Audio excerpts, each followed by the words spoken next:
এখন আমরা এই প্রশ্নটির উত্তর দেখব। ক নম্বর প্রশ্নে বলেছিল পারিবারিক আর্থিক পরিস্থিতি বিশ্লেষণ। প্রথমে পারিবারিক আয়ের সর্বোত্তম ব্যবহার বিবেচনা করে একটি পারিবারিক বাজেট তৈরি করতে হবে। এরপর পরিবারের আর্থিক অপচয় রোধে কী পদক্ষেপ গ্রহণ করা যেতে পারে তা উল্লেখ করতে হবে। এরপর সময়, সুযোগ ও নিজের সক্ষমতা অনুযায়ী অর্থ সংশ্লিষ্ট যেসব কাজের দায়িত্ব গ্রহণ করেছ সেগুলোর তালিকা তৈরি করতে হবে। তো চলো এখন আমরা ধাপ ক এর উত্তরটি আগে দেখে নেই। ধাপ ক, পারিবারিক আর্থিক পরিস্থিতি বিশ্লেষণ। পরিবারের আয়ের সর্বোত্তম ব্যবহার বিবেচনা করে পারিবারিক বাজেট। এখানে আমরা একটা পারিবারিক বাজেট প্রথমে তৈরি করে নেব। মাসিক আয় 1,00,000 টাকা, খরচের ধরন খাদ্য 25,000 টাকা, বাসস্থান 30,000 টাকা, শিক্ষা 15,000 টাকা, স্বাস্থ্য 10,000 টাকা, বিনোদন 5,000 টাকা, সঞ্চয় 15,000 টাকা।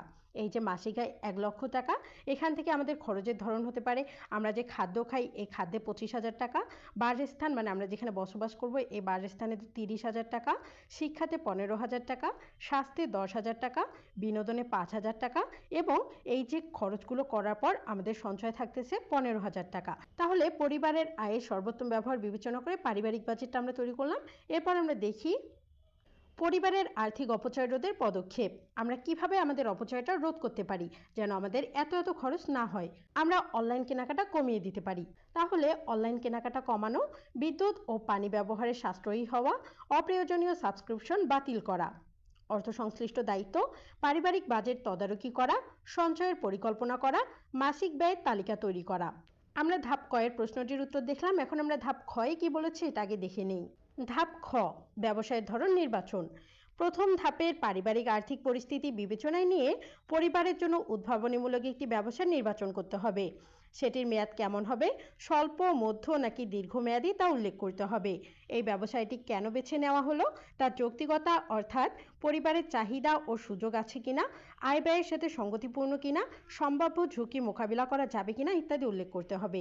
এখন আমরা ধাপ ক এর প্রশ্নটির উত্তর দেখব। ধাপ খ, ব্যবসায়ের ধরন নির্বাচন।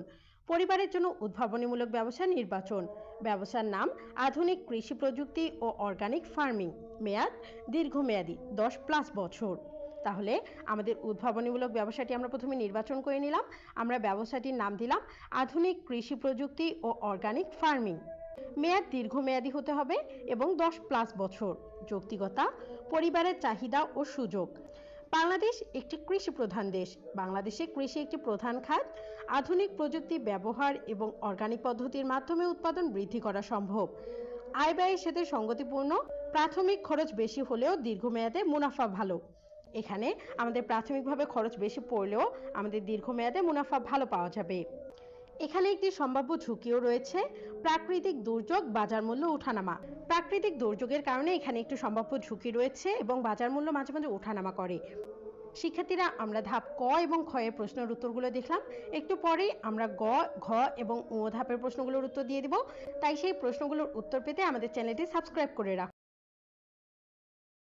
এই পরীক্ষাটিতে কি কোশ্চেন আসবে সেই কোশ্চেনটি আপলোড করে দিয়েছি। এখন আমরা এই প্রশ্নটির উত্তর দেখব। ক নম্বর প্রশ্নে বলেছিল পারিবারিক আর্থিক পরিস্থিতি বিশ্লেষণ। প্রথমে পারিবারিক আয়ের সর্বোত্তম ব্যবহার বিবেচনা করে একটি পারিবারিক বাজেট তৈরি করতে হবে। এরপর পরিবারের আর্থিক অপচয় রোধে কী পদক্ষেপ গ্রহণ করা যেতে পারে তা উল্লেখ করতে হবে। এরপর সময়, সুযোগ ও নিজের সক্ষমতা অনুযায়ী অর্থ সংশ্লিষ্ট যেসব কাজের দায়িত্ব গ্রহণ করেছ সেগুলোর তালিকা তৈরি করতে হবে। তো চলো এখন আমরা ধাপ ক এর উত্তরটি আগে দেখে নেই। ধাপ ক, পারিবারিক আর্থিক পরিস্থিতি বিশ্লেষণ। পরিবারের আয়ের সর্বোত্তম ব্যবহার বিবেচনা করে পারিবারিক বাজেট। এখানে আমরা একটা পারিবারিক বাজেট প্রথমে তৈরি করে নেব। মাসিক আয় 1,00,000 টাকা, খরচের ধরন খাদ্য 25,000 টাকা, বাসস্থান 30,000 টাকা, শিক্ষা 15,000 টাকা, স্বাস্থ্য 10,000 টাকা, বিনোদন 5,000 টাকা, সঞ্চয় 15,000 টাকা। এই যে মাসিক আয় 1,00,000 টাকা, এখান থেকে আমাদের খরচের ধরন হতে পারে আমরা যে খাদ্য খাই এই খাদ্যে 25,000 টাকা, বাসস্থান মানে আমরা যেখানে বসবাস করব এই বাসস্থানে 30,000 টাকা, শিক্ষাতে 15,000 টাকা, স্বাস্থ্যে 10,000 টাকা, বিনোদনে 5,000 টাকা এবং এই যে খরচগুলো করার পর আমাদের সঞ্চয় থাকতেছে 15,000 টাকা। তাহলে পরিবারের আয়ের সর্বোত্তম ব্যবহার বিবেচনা করে পারিবারিক বাজেটটা আমরা তৈরি করলাম। এরপর আমরা দেখি পরিবারের আর্থিক অপচয় রোধের পদক্ষেপ। আমরা কিভাবে আমাদের অপচয়টা রোধ করতে পারি যেন আমাদের এত খরচ না হয়। আমরা অনলাইন কেনাকাটা কমিয়ে দিতে পারি। তাহলে অনলাইন কেনাকাটা কমানো, বিদ্যুৎ ও পানি ব্যবহারে সাশ্রয়ী হওয়া, অপ্রয়োজনীয় সাবস্ক্রিপশন বাতিল করা। অর্থ সংশ্লিষ্ট দায়িত্ব পারিবারিক বাজেট তদারকি করা, সঞ্চয়ের পরিকল্পনা করা, মাসিক ব্যয়ের তালিকা তৈরি করা। আমরা ধাপ ক এর প্রশ্নটির উত্তর দেখলাম। এখন আমরা ধাপ খ এ কি বলেছে এটা আগে দেখে নেই। ধাপ খ, ব্যবসায়ের ধরন নির্বাচন। প্রথম ধাপের পারিবারিক আর্থিক পরিস্থিতি বিবেচনায় নিয়ে পরিবারের জন্য উদ্ভাবনীমূলক একটি ব্যবসা নির্বাচন করতে হবে।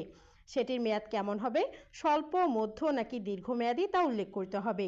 এই ব্যবসায়টি কেন বেছে নেওয়া হলো, তার যৌক্তিকতা অর্থাৎ পরিবারের চাহিদা ও সুযোগ আছে কিনা, আয় ব্যয়ের সাথে সঙ্গতিপূর্ণ কিনা, সম্ভাব্য ঝুঁকি মোকাবিলা করা যাবে কিনা ইত্যাদি উল্লেখ করতে হবে। এখন আমরা ধাপ ক এর প্রশ্নটির উত্তর দেখব।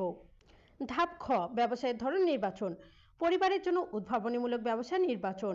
ব্যবসার নাম আধুনিক কৃষি প্রযুক্তি ও অর্গানিক ফার্মিং। মেয়াদ দীর্ঘমেয়াদী 10+ বছর।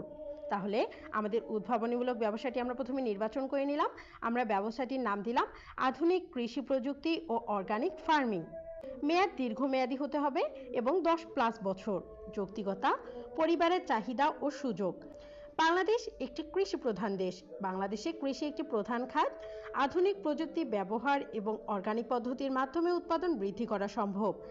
আয় ব্যয়ের সাথে সঙ্গতিপূর্ণ। প্রাথমিক খরচ বেশি হলেও দীর্ঘমেয়াদে মুনাফা ভালো। এখানে আমাদের প্রাথমিকভাবে খরচ বেশি পড়লেও আমাদের দীর্ঘমেয়াদে মুনাফা ভালো পাওয়া যাবে। এখানে একটি সম্ভাব্য ঝুঁকিও রয়েছে, প্রাকৃতিক দুর্যোগ, বাজার মূল্য ওঠানামা। প্রাকৃতিক দুর্যোগের কারণে এখানে একটু সম্ভাব্য ঝুঁকি রয়েছে এবং বাজার মূল্য মাঝে মাঝে ওঠানামা করে। শিক্ষার্থীরা, আমরা ধাপ ক এবং খ এর প্রশ্নের উত্তরগুলো দেখলাম। একটু পরেই আমরা গ, ঘ এবং ঙ ধাপের প্রশ্নগুলোর উত্তর দিয়ে দিব। তাই সেই প্রশ্নগুলোর উত্তর পেতে আমাদের চ্যানেলটি সাবস্ক্রাইব করে রাখুন।